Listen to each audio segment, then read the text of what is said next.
Welcome to the intersection of technology, cybersecurity, and society. Welcome to ITSP Magazine. Knowledge is power, now more than ever.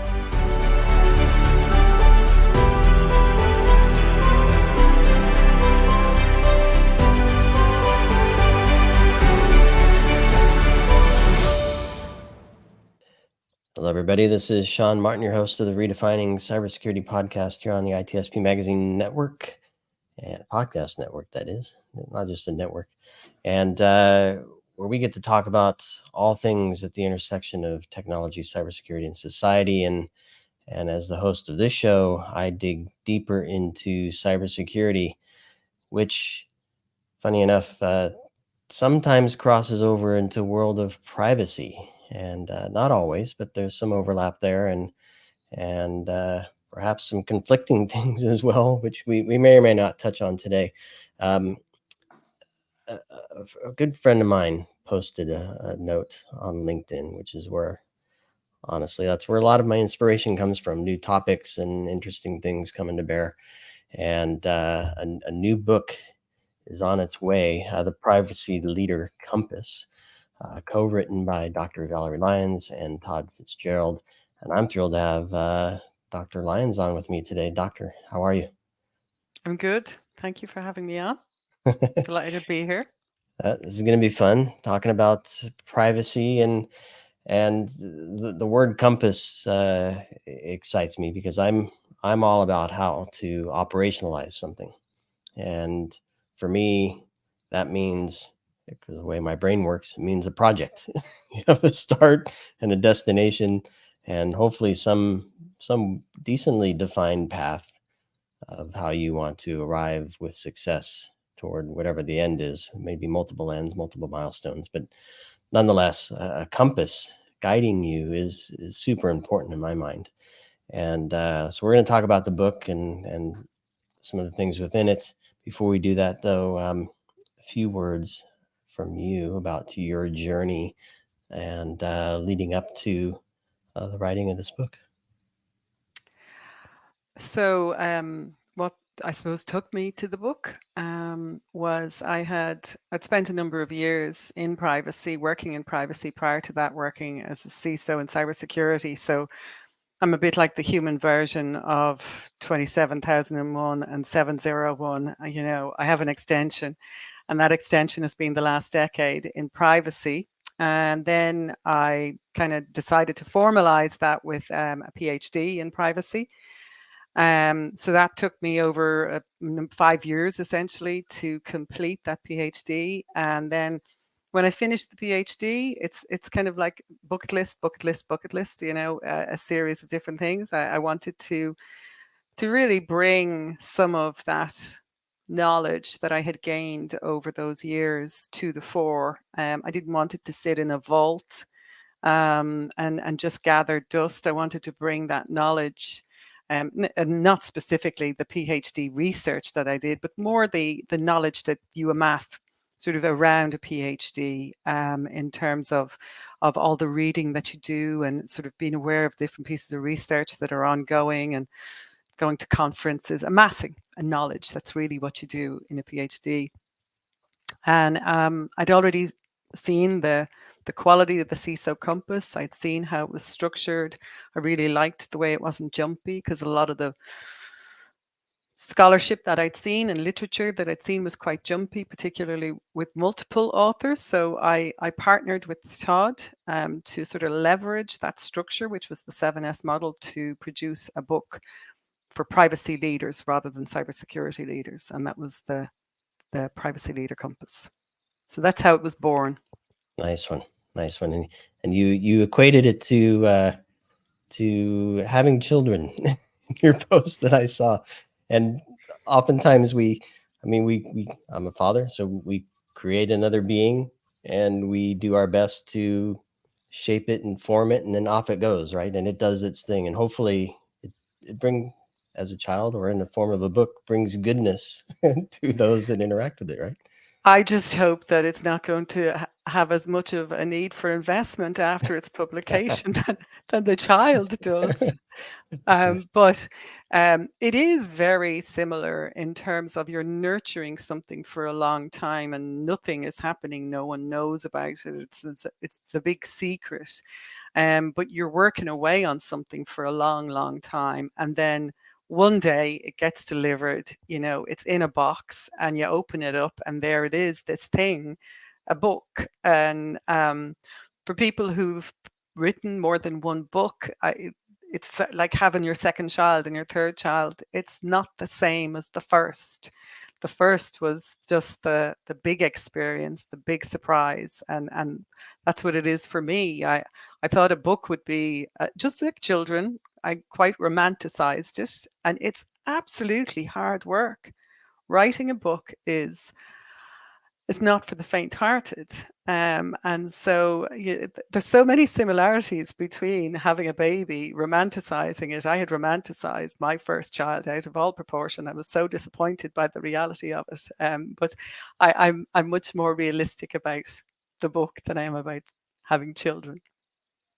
Yeah, and to your point about investment post release, if you will, um, I suspect, I don't know, even based on my own experience, a lot more work beforehand goes into creating a book. You talked about the research for your PhD, the work that you've done over the years. I don't know, can you share a little bit about how all of that came together? Because uh, nothing can match hands-on experience, right? And then there's studying the topic and looking at best practices and leveraging frameworks to kind of help shape one's mind and how they might approach it. And then there's the research that just fills all of that. It's an empty space, if you will, whatever's left with other people's thoughts and experiences and trials and tribulations. How did you pull all of that together into the model that's So being in taught? in the book, I can pull it together in that I pull in a framework that's actually a business-oriented framework.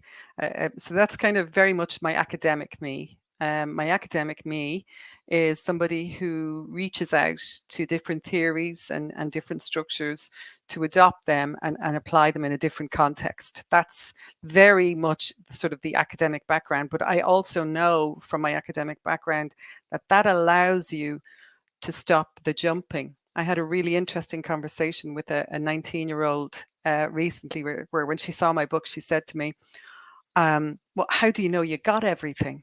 And I thought it was a great question. It's just so big. How do you know you got everything? And I said to her, it's because I used a framework to actually structure it. That's how I know I got everything. But I may not have gotten 100%, but at least I know I got 98. That I short of developing an encyclopedia, it had to be as much as I could possibly get in a very structured way.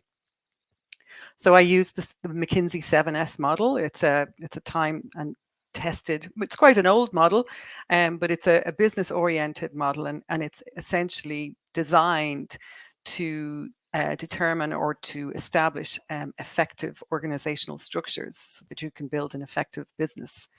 And so we took that and we applied it to the privacy organization and to essentially develop a good privacy business. So all the things that are looked at in the business in the McKinsey 7S model, we've applied to the privacy program so that you're starting at the base, the S strategy, and you're working your way all the way up to the leadership styles that you have. So that's how we kind of brought it together. And I think when I look back on sort of the PhD and my experience, I've an experience, like also my other academic background is I have a master's in leadership, executive coaching. So that was all brought into the book because I bring in a lot of the tools and techniques I learned during those master's programs. Um, and then Todd had already applied the 7S framework to the CISO compass. So it was a straightforward exercise for him. What he needed was the privacy expertise. So we were perfect bed partners for the book in the marriage of the two sort of histories that we had. And I want to ask you this: when I hear of things within an organization, they're often referred to as programs. So you have a security program, a privacy program, a platform engineering program, and what you just described was replacing the word program with business, which to me could be pretty profound, right? Because you have to look at potentially things through different lens, not just what is the objective, but I'm assuming what's the cost and return of achieving that objective, right? And are you able to do that? Do you have the resources and the skills? So maybe can you touch on that a little bit? Yeah, it's a really good question. Business effectiveness, which is essentially what the 7S model is, if you're looking through it through the effectiveness. So rather than looking at the privacy organization as a return on investment and what money do you get back from that, I think there's a separate way to look at that. But what you're looking at is the effectiveness of your privacy program or your privacy organization, and that effectiveness can be established by a number of different things. Trust, your customers, having trust. So if your customers trust you, then you're obviously doing your job right, because privacy breaches will decrease trust. Lack of breaches. You can have lack of fines. There's reputation, and there's lots of things you can do to measure the effectiveness of the actual program. Return on investment for privacy is a very, very difficult one to measure. It's a very difficult one to measure. What I can say is that if you look at the Fortune 100 organizations and what's in their CSO reports, I'm not saying you can quantify the measurement, but in their CSO reports, they do have ESG figures. So you'll see quantification there, and CSR does include privacy and cybersecurity in the CSO reports of those Fortune 100 organizations. So you can get metrics. If you look at those reports, you can get a number of different metrics that can provide sort of insight into effectiveness. And I think you're going to see that increase a lot more over the next 2 to 3 years, where those larger organizations in Europe will have mandatory CSR, the production of CSR and ESG publications. So that becomes mandatory for just a limited number, but definitely those Fortune 100 and in fact Fortune 500 most likely. So yeah, it's very hard to determine the value of privacy and your return on your investment. But at its most basic, if you look at it at a very basic level, it's going to be no fines, compliance, data protection, no breaches. They're the very basics. But I think there's much more if you start looking at your consumers and society, like decreased privacy concerns, increased consumer trust, increased intention to purchase things. These are all things that will result from effective privacy programs, but not necessarily just yours. So many questions in my mind. Yeah. I'm just thinking, and I'm going to put this out there because one of the things I often ask my guests, and it's typically in the conversation or the context of cybersecurity, and I'm a risk management guy at heart. So everything for me is how do you reduce exposure in the first place, which could help with, just as an example, if I'm worried about privacy, maybe I shouldn't collect the data in the first place. And if I'm not collecting as much, maybe I don't need as much storage and heavily reliance on massive replications of data for disaster recovery and sovereign cloud or sovereign digital sovereignty requirements. And I don't know, lots of these things, which then ultimately could impact ESG results, right? If you're not Yeah. using much data center. So what are your thoughts on and I don't know if it's how much of this you cover in the book, maybe, but using the understanding of what privacy is and what risk to privacy is to really help companies achieve something better than just, I'm going to protect all the data that I've collected because I've already collected it. So there is a slight difference between, I think we have to sort of recognize that between the US's approach to privacy and Europe's. But data minimization is a regulatory requirement in Europe. Now, I'm not saying that that means that Europe does it better than the US. I'm just saying that it is a regulatory requirement. Therefore, we would consider data minimization and the principles, because those FIPS principles, the Fair Information Practices, they are enshrined in GDPR. So instead of being sort of discretionary or with some leverage to kind of fiddle with them somewhat, they're mandatory, they're enshrined, and so they're regulatory requirements. In terms of the book and how the program that we've and the framework that we've developed around it, applying the 7S model, we look at different things to try to establish that robustness that really you're referring to. And so privacy by design, for instance, would be one of those things. And again, privacy by design is a regulatory requirement in GDPR. So, at the same time, we've written the book to be, and it was intentional, to be area and location and jurisdiction agnostic. So we recommend and say that you should be doing privacy by design. This is what it is, and this is how you need to implement it. And so privacy by design would be baking privacy in right from the get-go. And it's a very simple process, really. Because it's not realistically practical when you're talking about lots of legacy systems and legacy data. You can't build privacy in, it has to be an add-on at some point. And we accept that. But when you are looking at the risk now of a legacy system and legacy data that you collected already, you have to look at it with the mindset of privacy by design and those principles and see how you meet those principles and those principles of FIPS. But I think where we move, and that's an important part of the book, sort of what makes it different, is we move from just compliance, FIPS, regulatory requirements, into what else do you need to think about? And what are those things that you're never going to get, you're going to struggle to get funding for because they're not regulatory requirements. And at the same time, there is a return for doing them. And they are things like consumer trust. So we talk about ethics. And I've been studying ethics for years because my PhD is titled Doing Privacy Right, Not Doing Privacy Rights. And so incorporated there is ethics. And the ethics of privacy has become very important now because we see AI and the issues with AI. But it shouldn't be kept to just AI. When we talk about ethics, we should be thinking, I've simplified it into just because you can doesn't mean you should.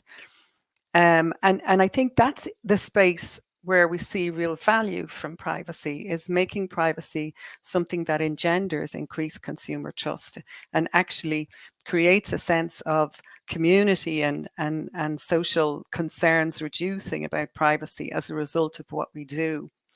And I can give you a good example would be Cisco. Cisco do an awful lot of work in this space of advocating for stronger privacy, of advocating for a stronger internet, for and they've written amicus briefs, and there's a lot of evidence out there of work that they do in the background to promote privacy. And I suppose in my PhD, what I try to do is to put a value or a sense of value on what that increased consumer trust means to an organization and what privacy activities create greater consumer trust, what privacy activities that organizations can do create greater privacy concerns, what activities do they do in that space of non-regulatory requirements. So things they do like writing amicus briefs, like developing open standards, like lobbying against privacy or lobbying for privacy. Those things have a value in terms of how much consumer trust they generate, how much privacy concern they generate. So we've tried to bring that into the book in terms of advocating for what organizations can do that will engender increased consumer trust beyond the regulatory minimums. And I'm excited to get into some of the content in each of the chapters. Before I do that, I want to get your view on how this book comes to people. I'll rephrase that. That didn't sound right. I'm trying to figure out, is this, when you use a framework, my initial thought is it's a step-by-step helping somebody create a program that follows a bunch of best practices and leverages a bunch of knowledge. But I can also see where a book can leverage stories and storytelling to help people, I guess, gain insights that they can't get just from looking at a framework or an existing project plan that they can tweak. And then there's a way to present things that makes it thought-provoking. So it's not just a guide, or a reference book, but can get people to think for themselves in the context of their own business and the region or regions that they're operating within. So what combination of that and more or less does this book represent? How do you expect people to leverage it, I guess? Again, it's a great question, Sean. It's a reference book. I wanted it to be a book that would be on the desk of every privacy leader, that it would be their go-to almanac. But it is also a guidebook, and also, most importantly, similar in structure to the CISO Compass. It has contributions, cases and vignettes and stories, as you call them, from more than 60 pioneers in privacy.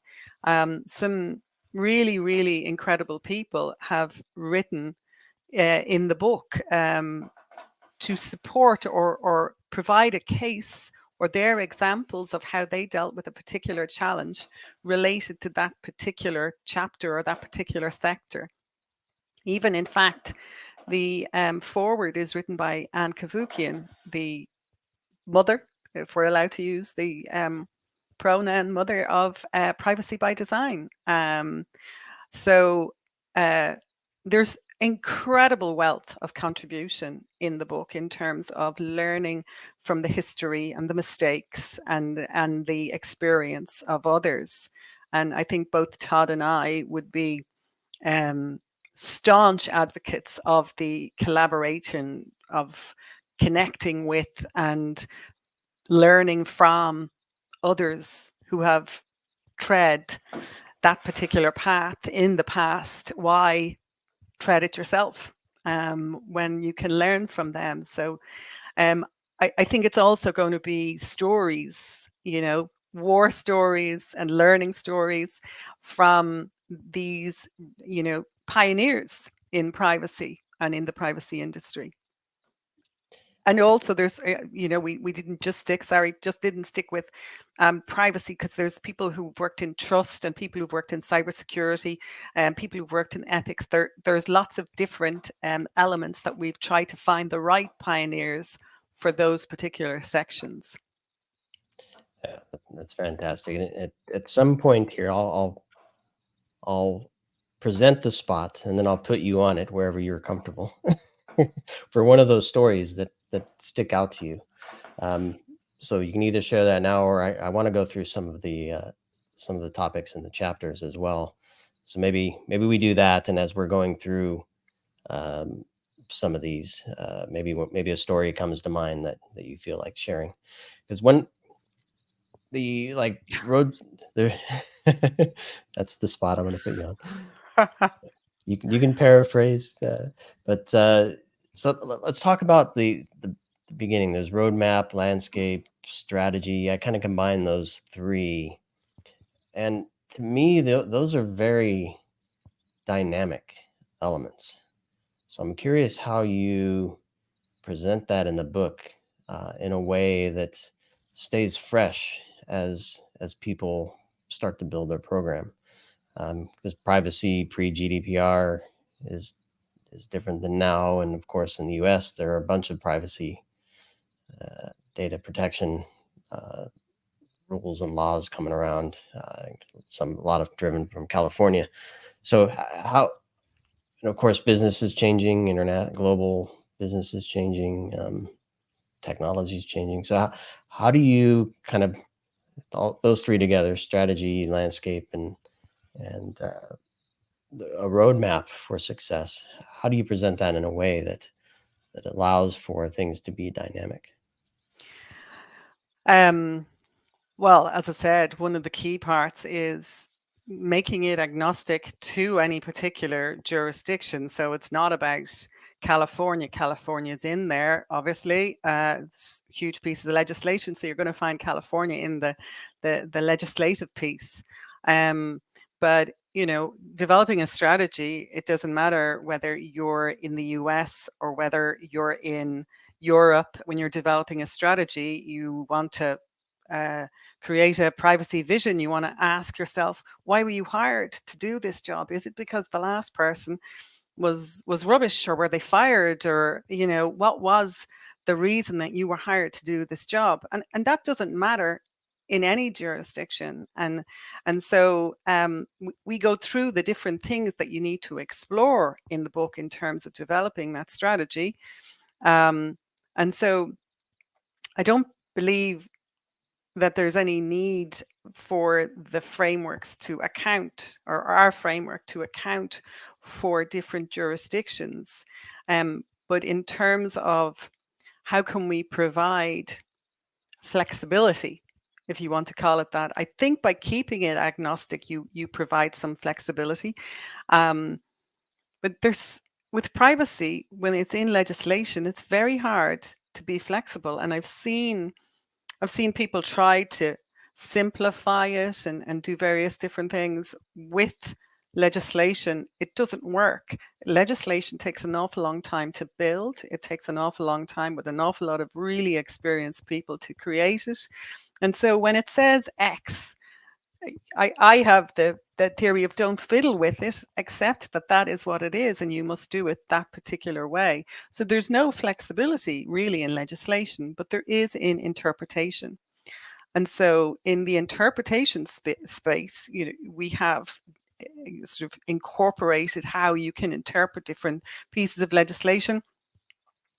The appointment of a DPO versus a CPO, there's flexibility there because in Europe, DPO is obviously a GDPR role. It's very much specified. If you call somebody a DPO, they need to follow a set of rules. So we make it clear that there are other words you can use if you don't want to follow those rules. If you want someone to become a privacy champion, for instance, they're not a DPO, and they therefore don't have to follow those DPO rules. And we've seen that a lot. Our experience would say we've seen it a lot, where people, by forcing titles, have forced roles to do things that actually the organization doesn't need to do. They create more record keeping as a result that they don't need to do, all because they misname a particular role. And the CPO role and the conflicts between those two roles and other roles. So there's a lot of flexibility in how we deliver, and that flexibility is incorporated into the 7S model as we go through the 7S model. We don't say in the book, you must implement a framework. We explain why frameworks are great. The NIST cybersecurity framework and the privacy framework are to me, I'm a fan. But we go through the different frameworks and we explain why you would use one versus the other, and how you can use them and how you don't need to certify to them. Because a lot of people think that if you use 27001, you must certify to it, but you can use it as a framework. You can absolutely structure your program. You don't have to attest to it. So again, we've brought flexibility in there. So really, in business, there's no point in saying to people, other than legislation, you must do this. In privacy, it's the same. Legislation says you must do this, but you need to think about these other things as well and how you might achieve them if you so wish. And here's the benefits of doing them if you so wish. I love it. And it's interesting that you brought in the role and the human element here, because I wanted to kind of bounce around a bit and touch on staffing and skills and some of the things you mentioned, to me, say understanding and scoping as well. So having a clear understanding throughout the organization of what's in, what's out, who's doing what, to whom, when, why, per regulation, per our values, per whatever. Can we achieve this? Where do we need help? It's a big, which obviously goes back to the strategy and roadmap piece. So talk to me a little bit about the staffing and the skills part of this, and what you cover in the book for that. So staffing, I'm bringing in my master's in leadership and my experience of leading privacy teams. My struggle was always, and many people I spoke with who work in the privacy community in Ireland and internationally, and cybersecurity people, because I was a CISO for 15 years, is these forging teams. You've got to form them, you've got to reform them. We've all heard the phrase storming, forming, norming, performing, but it happens so often, and especially now, that teams grow and reduce, and they amalgamate because they move into different teams and teams amalgamate. So there's a lot of change in organizations, and privacy and cybersecurity are no different with that change. And so it's forging those teams, making them work together, that we try to find a way or to offer to readers in the book a way to forge teams in a way that reflects how that particular team is working right now, and what their strengths are, what their weaknesses are. And so I use Belbin's team roles to do that. I've always used it. I've been using it for years for many teams that I've worked with. I'm a resource investigator under Belbin's team role. Is not a surprise, given I've done a PhD. So I'm demonstrating my role all the time, writing a book, same again, resource investigator, networking with people and trying to get them, to contribute to the book, and to know these pioneers and be able to get them to contribute to the book. That's very much the resource investigator. But do not ask me to do a project plan, because it will not be a good thing, and I've learned that over the years, but that's my Belbin team role. And so I'm very important in a team, but when I have a team, I also need to make sure that I have a planner and I have an implementer, because they're not me. And so I use Belbin's team roles for many of the teams. I use them for where I work now. I manage a team of about 30 people, and I use it for those people as well. And then I use another one called Goals, Roles, Processes, and Interpersonal Relationships, GRPI model. It's from a guy called Beckard. And both these, Meredith Belbin is an old sort of team roles model. It dates into the 90s, as does GRPI, but they're time tested, they work, they're very effective. GRPI is it's a wonderful tool for when you're forging a team and you want the team to become a high performing team. And I don't mean that word high performing team to, work them to death kind of thing. What I mean is, I often use the analogy that when I was having my first child, it was an emergency cesarean. And if you've ever been in a theatre, That's when you see a high-performing team where everybody knows, because he was premature, so there was about 20 people in the room. Everybody knew what everybody was doing, and everybody was ready to do their particular job. And each person only had one tiny little job, but they knew exactly what it was. And the room was filled with people, but there was no chaos. So I think that GRPI is essentially taking away chaos from a team. And when you take chaos out of the team, when you bring calm, it's a really nice workspace for people. So it's not just about creating a team that's high performing, their output is amazing. It's also about creating a team that work well together, that are nice together, that understand each other, and kind and understanding and empathic. And GRPI helps to reach that space where people actually know the roles and responsibilities of everybody else and themselves. They know how they're going to interact with each other. What are we going to do when somebody's late for a meeting? And one of the things I often suggest is that everybody claps when the person comes back in again, or when the person arrives, because everybody laughs and it's quite light, but it's a sort of a deterrent for arriving late at a meeting. And so there's lots of different interpersonal things that you can go through and agree right up at the get-go for that team. So that's the GRPI piece. And then on the skills piece is really interesting, because the privacy leader, one would think up there at the very top should be the actual subject matter expertise. That should be at the top.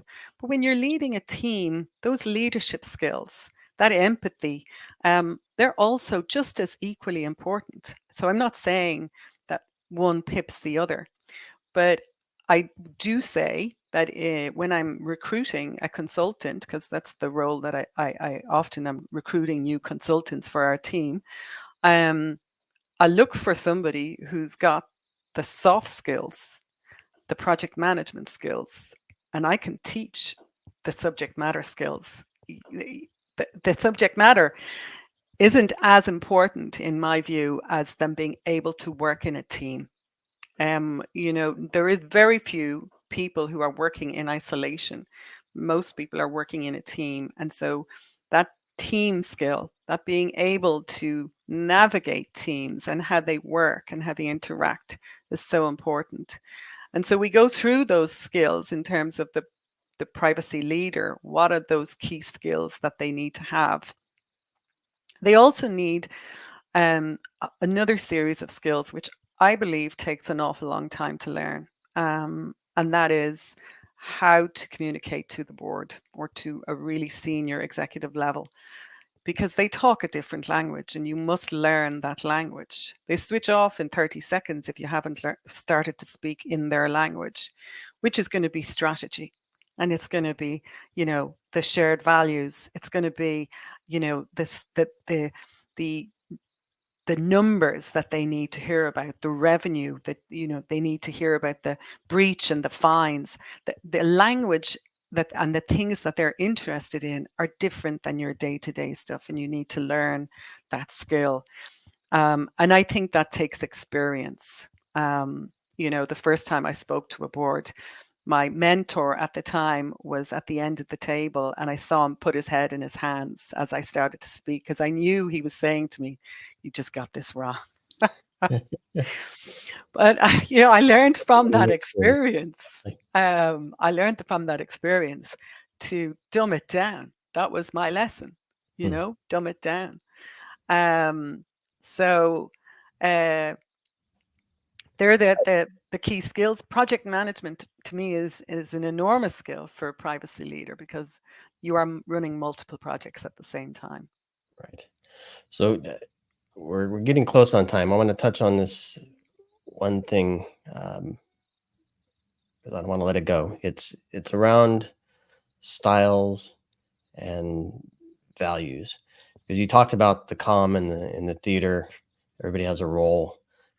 Presumably everybody knows what's going on. and that's real life. But in also real life in business, we don't always know everything, and there is a ton of ambiguity, and perhaps not always a common understanding of who's doing what and when, which can lead to chaos, and certainly drives an opportunity for decisions to be made. Do we go left? Do we go right? Do we touch it? Do we leave it? Do we do this? Do we not? Whatever the decision is. And to me, it's a values driven leadership style that empowers the team to make the best decision with the information or lack thereof that they have, knowing who's going to take the reins to drive that decision forward. So any thoughts on that? And obviously in relation to the book. Yeah, absolutely. Leadership style is going to influence hugely how the team works and makes decisions. Are they going to be collaborative? Are they just going to have decisions pushed on them? In the chaos, is somebody just going to become quite authoritative and guide them, or is everyone going to be like a headless chicken and flap about? So in the book, what I've done is I've taken, there was a famous article in Harvard Business Review called Leadership That Gets Results. And it was by Daniel Goleman, who wrote the book Emotional Intelligence. And so he built these, and it was based on a series of research, based on a series of studies that they did over 3 years of various different leaders, and to establish, based on the emotional intelligence, the criteria that he had already established when he wrote the book, what different styles of leadership were there in terms of emotional intelligence. And he came up with 6 leadership styles. And he has said that they were like a set of golf clubs, and that you were on the golf course. You had to make a decision as to what club was needed for the next shot, and that one leadership style wasn't enough, that there were these 6 leadership styles, and you had to be able to choose from these 6 leadership styles at a particular moment in time. And that he said that a good leader would need to have at least 4 clubs in their bag, and that there was 2 clubs, the coercive and the manipulative ones, where not really good to have in the bag, but sometimes you might need them, but that you really needed to be careful with them.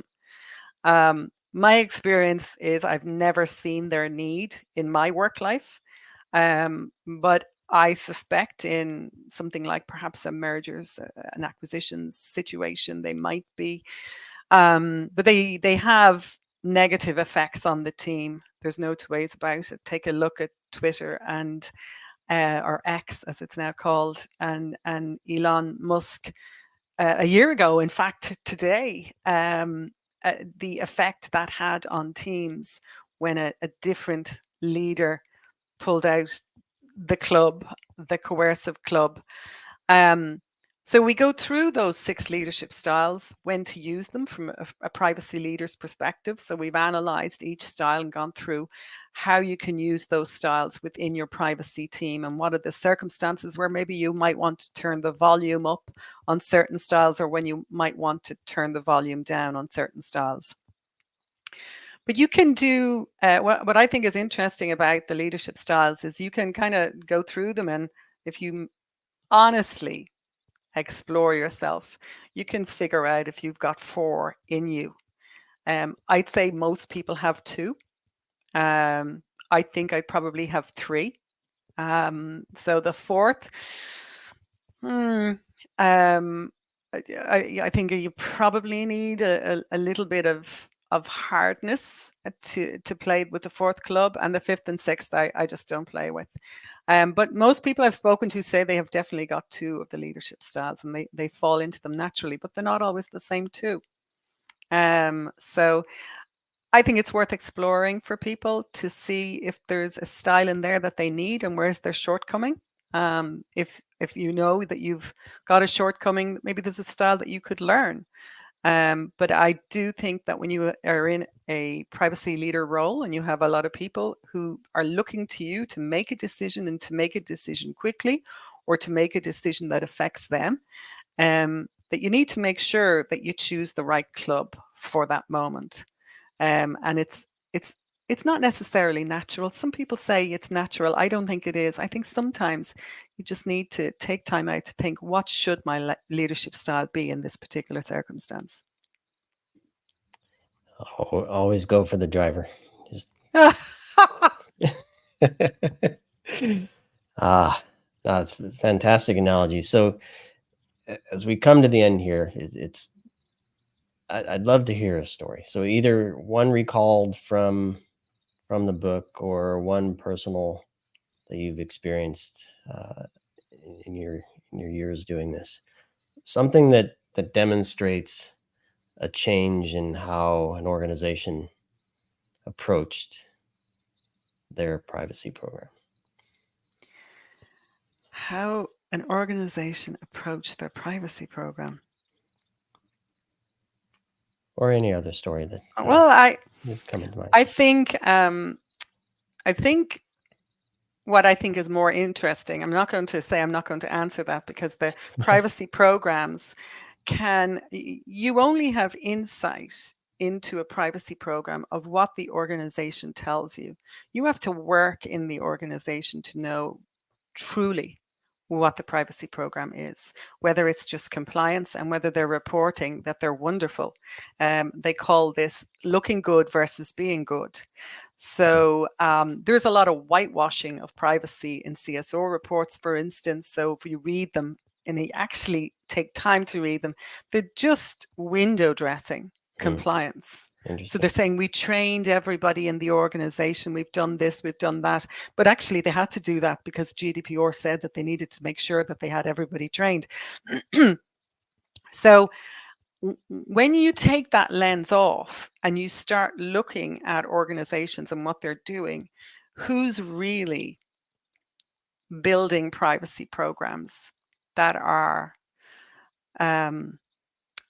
truly exceeding regulation? You know that they've done more, and so they've seen privacy as something worth pursuing beyond regulation. So they're in that, I know they're getting more funding than just compliance funding. So if you look in the Fortune 100, you'll see that organizations like Coca-Cola and Mondelez and food organizations, they're doing nothing. They just do compliance because they're not dependent on data, and it doesn't influence their business in any great way. Personal data, I should say. But when you look at organizations like Apple, like Cisco, interestingly, General Motors, HP, Dell, these all have CSO reports where you can see that they're doing things far in excess of regulation. Microsoft does a huge amount in excess of regulation. But again, wear a different lens, because, for instance, Microsoft would say, we train all our staff, irregardless. We have trained all our staff in privacy awareness training, irregardless of the requirement to do so. And we have achieved a level of GDPR compliance, regardless of whether it's required to do so, because we believe it's the strongest piece of legislation. But that may not be why they're doing it. They may be doing it because running a patchwork of compliance to legislation is an absolute nightmare to figure out what country needs to comply with what section. So if we just pick one and it's the most difficult, we only have to adhere to one, and we just make life easy on ourselves. And so again, that could be whitewashed. So you do have to have a very cynical lens to see through some of the things that are said within CSO reports. At the same time, I have the view that I don't care. It actually doesn't matter, because if if you need to do something in privacy that exceeds regulation because you want to put it into your CSO report, so you want to bring it to your stakeholders and your shareholders in a corporate report, then I'm the winner. I actually don't care what your motivation is, in that it's improved privacy a little bit more than just as far as regulations. So I believe it's a win-win. I do believe that there's some organizations like Cisco that do have privacy at heart, but then it's what they sell. Their products actually are used to protect privacy. So that they're used by some to compromise privacy, they try to disconnect from that and say, well, it's not us that's using it, it's that government over there that's doing it, not us, and we don't agree with that. And so I think they do have to disconnect themselves from it. And so that to me is more interesting than just looking in someone's privacy program, because I think most organizations are just doing compliance and very little else. But the Fortune 500 is where you need to look if you want to see the organizations that are doing more. Who I have the greatest regard for are the startups who come to my organization and say, can you do us a data protection impact assessment, or can you do some work for us? And we know it's not compulsory for them, but they want to do it because they want to do the right thing by privacy. And they're the programs that amaze me, that I think, wow, we got to you.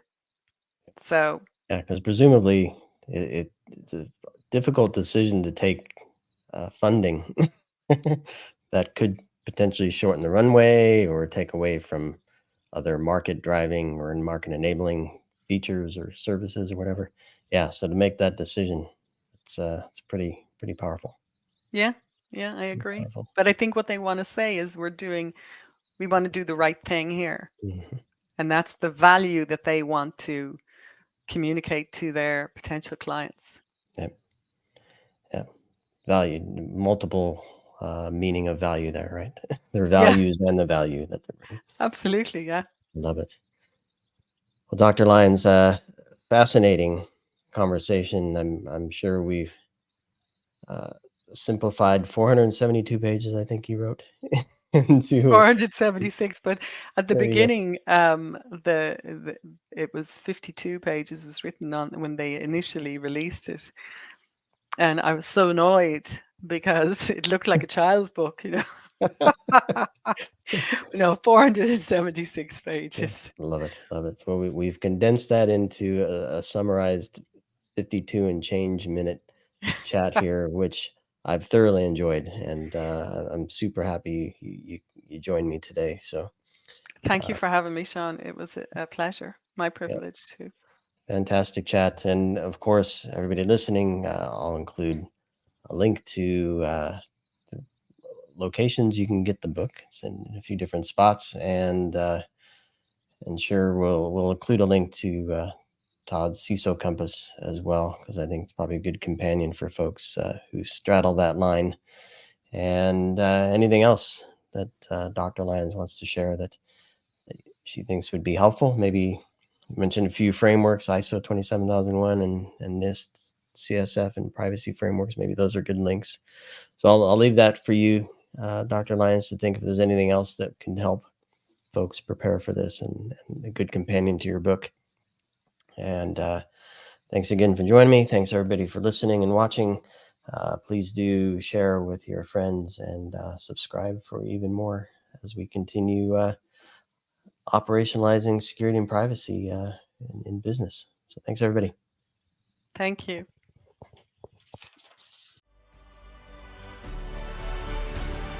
We hope you enjoyed this conversation. If you learned something new and this story made you think, then share ITSPmagazine with your friends, family, and colleagues. If you represent a company and wish to associate your brand with our conversations, sponsor one or more of our columns. We hope you will come back for more stories and follow us on our journey. You can always find us at the intersection of technology, cybersecurity, and society.